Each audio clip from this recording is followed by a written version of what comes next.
Yo, salut à tous, c'est Locan pour Locan.fr. iOS 8 est sorti hier sur iOS évidemment, les iPhones, les iPads, les iPod Touch, etc. Même les Apple TV derrière, ça c'est une tuerie. Et aujourd'hui, je vous propose donc de regarder qu'est-ce qui change par rapport à iOS 7. Push the tempo, push the tempo, push the tempo, push the tempo, push the tempo, push the tempo, push the tempo, push the tempo. Alors iOS 8, c'est pas vraiment la grosse mise à jour comme l'était iOS 7 par rapport à iOS 6 où tout le design changeait et on a passé des heures tous sur nos téléphones à se dire « Ouah, c'est joli !» Là, non, l'interface est toujours plus ou moins la même, il y a quelques petits refinements comme on dit, mais globalement l'interface est toujours pareille, il y a juste des fonctions en plus qui vont permettre notamment l'intégration avec le prochain système de macOS X qui sera macOS X Yosemite à la place de Mavericks actuellement. Parmi ces fonctions, il y a par exemple Continuity et Handoff. Continuity qui vous permettra de commencer par exemple un message sur votre iPhone, d'arriver sur l'ordinateur et que vous ayez dans le dock le petit icône message, vous cliquez dessus et vous reprenez votre message exactement là où vous en étiez sur votre iPhone ou votre iPad. Ça marche aussi dans l'autre sens. Vous pouvez commencer à écrire un mail sur votre ordinateur, le récupérer sur votre iPhone ou faire une présentation de Pages, la récupérer sur votre téléphone, etc. Ça arrivera une fois que Yosemite sera disponible fin octobre normalement. Alors, première chose qui change sous iOS 8, c'est la possibilité de pouvoir personnaliser le menu qu'il y a ici. Vous voyez que j'ai une application tierce, Wizard Pro, qui est ici dans mes notifications. Pour ce faire, il suffit juste de venir dans Edit ici. Et là, vous avez toutes les applications qui vont vous permettre de gérer ce centre de notification. Donc là, je peux ajouter Wizard Pro, l'enlever, modifier l'ordre, etc. Ça, c'est pas mal cool. Ensuite, qu'est-ce qu'on a? On a dans les photos la possibilité de partager des photos sur d'autres trucs que ce qui est prévu par défaut. Donc il y a évidemment les mails, les flux partage de photos iCloud, Twitter, Facebook, Flickr, etc. Et si on clique sur le petit More ici, ou plus en français je suppose, j'ai la possibilité par exemple de l'intégrer dans Day One. Je clique sur Day One et du coup à la fin je peux prendre cette photo, l'envoyer dans Day One pour directement faire une entrée dans Day One. Ça c'est pas mal cool. Moi par exemple je ne me sers jamais de Facebook, je déteste un peu Facebook. Donc on va remonter ça ici parce que je m'en sers pas mal et on va mettre ça ici. Ça c'est pas mal non plus.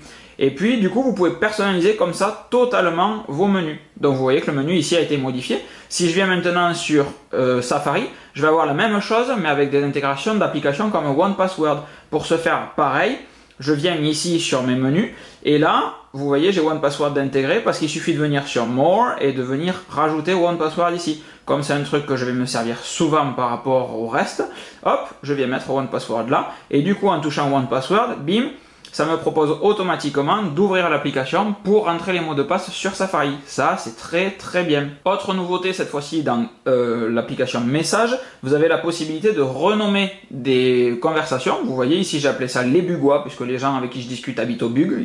Il y en a tous qui ont des problèmes. Tout le monde a des problèmes. Et si je viens dans le détail, je peux voir toutes les personnes qui sont dans cette conversation, la carte, l'endroit exactement où ils sont, s'ils ont partagé la localisation.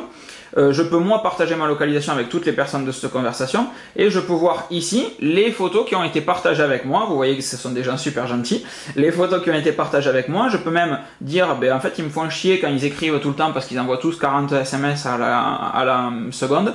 Donc je mets ne pas déranger et du coup je ne serai plus notifié des messages qui arrivent dans cette conversation particulière. Ça encore une fois c'est très bien. Un autre petit truc qui change puisque c'est le but de cette vidéo, si vous prenez une photo, vous allez pouvoir demander la mise au point et sur le côté vous voyez il y a un petit index de luminosité. Donc vous allez pouvoir demander la mise au point et en faisant bouger votre doigt sur le côté de la mise au point, vous pouvez changer la luminosité de l'affichage. Et ça c'est bien, ça vous permet de corriger de la logique d'iOS qui des fois va vous trop éclairer, etc. Par exemple si je veux prendre une photo là, tout ça est trop éclairé donc je peux descendre pour avoir un peu plus de contraste sur la zone, etc. Ça vous permet d'avoir vraiment plus de contrôle.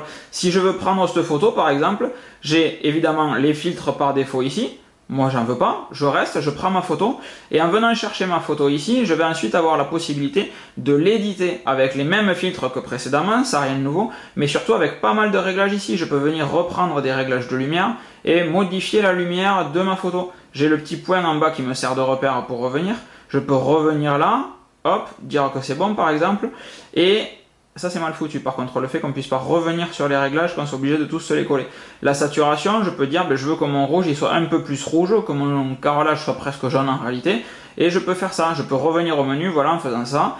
ajouter un peu de contraste ou en enlever au contraire. Je fais volontairement une photo moche, enfin je fais une photo qui ressemble à rien, mais l'idée c'est ça, je peux modifier les valeurs de noir et blanc, etc.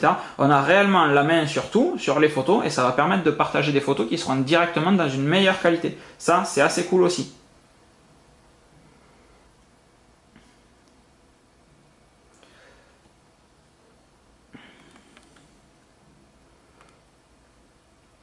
En revanche, dans l'application photo, ce qui a été modifié, c'est qu'il n'y a plus la pellicule. Et ça, c'est très dommage parce que du coup, vous ne savez pas quelles photos sont stockées en local sur votre téléphone et quelles photos sont réellement dans iCloud ou ont été synchronisées par votre ordinateur. Je suppose que ça, c'est une version temporaire de l'application photo et qu'il y aura une version plus propre, plus carrée, on comprendra un peu plus l'intégration quand Yosemite sera de sortie. Enfin, autre nouveauté, l'application Health qui vient sur iOS 8 qui n'existait pas avant.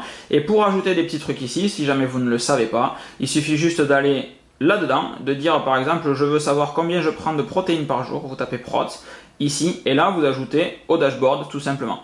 Et il faudra un petit peu de temps pour que les applications puissent se mettre à jour puisque là pour le moment vous voyez j'ai bien une Withings Aura en cours de test mais Withings ne synchronise pas les données, ne synchronise pas non plus ma pression artérielle, ni mon poids, ni mon pourcentage de masse grasse et Strava ne synchronise toujours pas la distance faite en vélo. Il y a pas mal de petites mises à jour à faire sur les applications, en même temps iOS 8 est sorti hier. Mais en même temps, ça fait quand même un moment que c'est en bêta. Pour finir, si vous avez des questions sur iOS 8, il y a Apple qui a passé à tout. Vous avez une petite application Tips ici, qui doit s'appeler Conseil en français ou un truc comme ça, et sur laquelle vous allez avoir pas mal de petits tutos qui vont vous permettre de prendre un peu plus en main iOS de manière générale et iOS 8 en particulier. Voilà pour les nouveautés d'iOS 8 sur iOS évidemment. C'était un truc tout simple, comme vous voyez, il y a quelques petits trucs qui s'améliorent, ça change pas la vie, mais ça amène un petit peu d'Android, disons-le, dans iOS avec la possibilité de personnaliser un peu plus les menus, de pouvoir faire un téléphone un peu plus à la carte que le téléphone de base avec les fonctions de partage de base, etc. Là on a un peu plus la main et c'est quand même pas trop mal, c'est même franchement cool. C'est même, j'ai essayé de démarrer, mais ça n'a pas marché. Ouais, on fait des blagues de merde, et quand je tourne, il est 8h du matin, donc si vous voulez... Voilà, je fais pas plus long, c'était Locan pour Locan.fr, je vous fais des gros bisous, et je vous dis à très vite. Ciao! Push the tempo, push the tempo, push the tempo, push the tempo, push the tempo, push the tempo.